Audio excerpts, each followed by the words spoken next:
Many adults suffer from arthritis. This condition can make toothbrushing a challenge.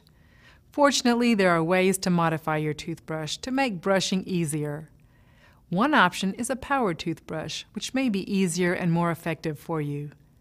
If you use a manual toothbrush, try adapting it by enlarging the handle with a rubber ball or a bicycle handle, which will make the toothbrush easier to grip. You can also lengthen the handle with a ruler or wooden tongue depressor.